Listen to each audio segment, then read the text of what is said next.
This is heavy, an INFJ and a Virgo. A person not built for the noise of society. Because the presence of people, their gazes, their questions, their expectations all seem to press in too close. Human closeness doesn't comfort him, it freezes him.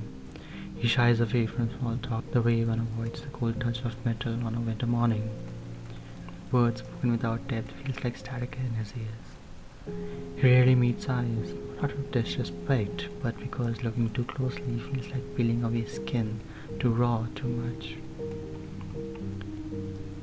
He needs meaning, always. He can't move without reason, without purpose. Every action must have a soul behind it. His heart doesn't race at goal or applause. It flutters quietly at the sight of wild blue skies, of dew settling into green leaves, of rain on windows. He recharges in silence, in stillness, alone. His depth is quiet, not shown in crowds, but in the stillness between two people. Put him in a group and he fades, not from weakness, but from choice. I am not like the beating drums or the dazzling fireworks, those bold and brilliant things. No, no, no. I am like the hush of the summer breeze, the hush that makes you pause. Like the first drizzles that kisses the earth, gentle and soft. I don't need to be loud to be felt. I carry my presence quietly, like a secret.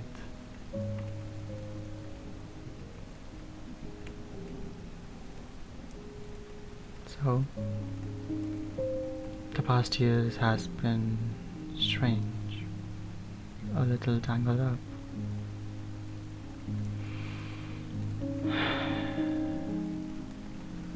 After school ended, I joined BW to study for NEET. It felt like a natural thing to do. Feeling left behind as friends moved onwards to college, the company of aspirants felt comforting. They were solemn in the shared struggle, the common goal, the quiet competition no one spoke about.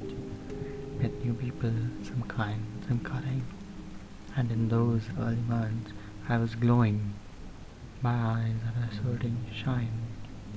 My wings, wide and strong, felt ready to take me anywhere.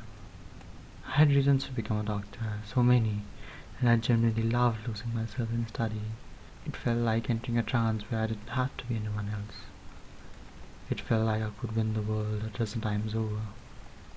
I wrote poems, I explored, I studied, I taught. But somewhere along the way, something cracked. It wasn't sudden, more like a slow fading, like colors washing out of a painting. The reasons I once clung to, the purpose that once felt so solid, began to feel like someone else's.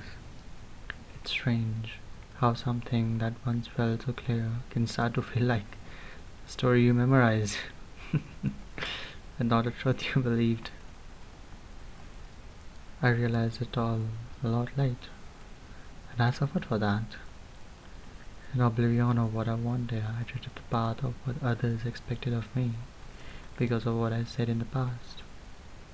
My wings darkened, my eyes lost their shine. Studying became hollow, like forcing a flower to bloom in winter. And in that quiet moment, my own mind turned against me. The pressure to pretend was louder than the will to push through.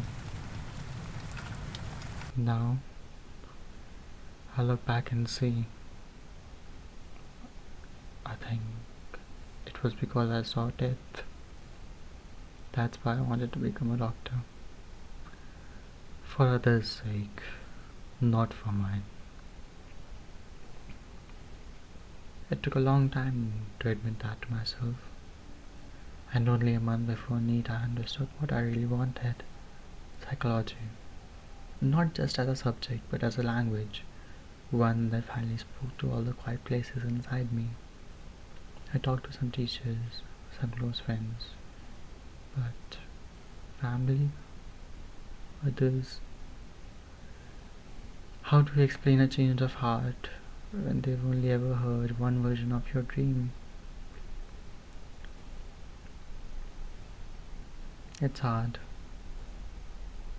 It's hard opening messages filled with hope and expectation.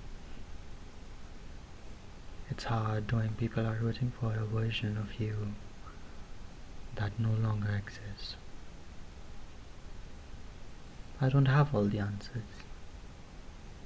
but I know what feels true. And to those who love me, I'm still me. Just a version of me that's finally listening to her own voice. So, if you ask me what I'm doing after Nate, I'll say I'm finally starting.